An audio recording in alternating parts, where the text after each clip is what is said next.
Hello guys, uyu munsi rero ngiye kuba nakwereka ubundi ni gute wahisha email yawe. Ubundi hari ukuntu ugiye nko gukora ugiye guhereza abantu video, ari video izajya hagaragara, maze ubundi kandi mu bintu akora haraza kuzamo email yawe ukayishyiraho ku mugaragaro. Ntago aba ari byiza cyane kuko email yawe bashobora kuyikoresha bakwinjira muri phone cyangwa se bakwangiriza ibintu byamaze kugeraho. None rero aka mwanya ngiye kuba nakwereka ni gute ubundi wahisha email yawe. So guys, rero njye mugiye kubana nitwa Rinoradi, making sure ko wakanze subscribe, ukore kukazogera kugira ngo video yose nzajya nkora izajye itukugeraho, ukore share. Okay, maze ubundi tujye tubana buri munsi. Ubundi reka dutangire turebe ni gute wahisha email yawe. Application yose waba ukoresha editinga yabikora, ahubwo reka twege dukoresha application ya InShot turebe.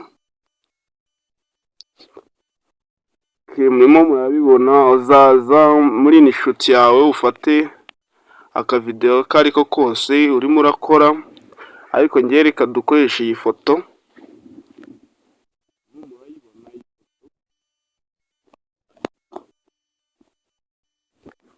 Yanjye niyi murayibona,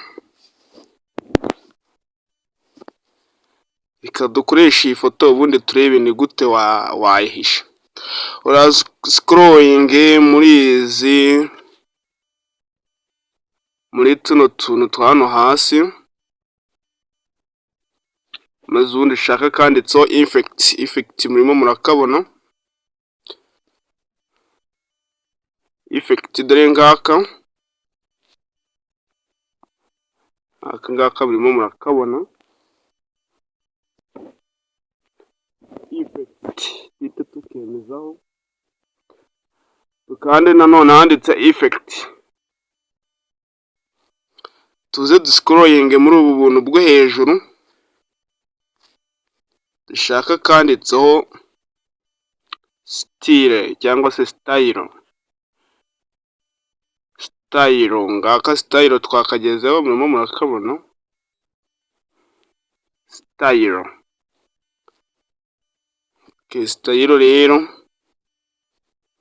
ariho twemeza. Ubundi turebe ni gute twahisha iyi foto nijye igaragara mu maso, cyangwa se wowe icyo ari cyo cyose udashaka ko kigaragara wagikoresha aka ngaka kitwa style. Turebe, ukanze hano hambere, murimo murabibona, ukanze hanga hambere, aha cyangwa se aha n'ahandi, ukagenda ureba aha kunyura, akaba ari ukoresha ko urimo urabibona nkangaha. Ubibona ukuntu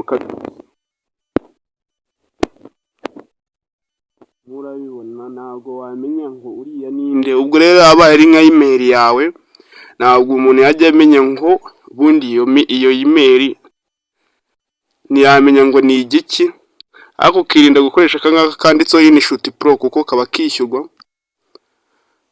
Murabona n'ubundi utu tuntu kari dutatu,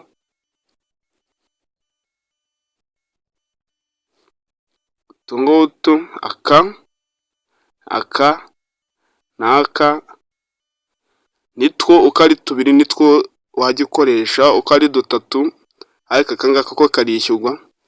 Ubundi wajya ukoresha utungutu uko ari tubiri kuri style. Murimo murabibona guys. Okay, ukaza ukakurura tuno tunuza kakakaringanira na video aho ushaka ko hatagaragara neza, cyangwa se ukagakurura ugasubiza inyuma aho ushaka ko hatagaragara, ariko kaharenga video yawe ikagaragara neza. Ko muribe guys, nikarenga ahangaha video irahita igaragara kuko ariho kari gusa, ako turi gushyiraho ni akangaka kari mu ibara ry'ubururu. Iyo video iharenze ihita igaragara neza, iyo ikarenzeho murimo murabibona guys. So nta kindi rero, ni icyo nashaka kubereka. Ubundi hari ukuntu ukora akantu ntushaka kukagaragariza abantu, ariko kubera utabizi bikagucanga guys, cyane cyane nko kuri email. Kora subscribe rero, ufungura inzogera, ukore like and share, wandike no muri comment video ubutaha wifuza ko nazagukorera. Ciao ciao.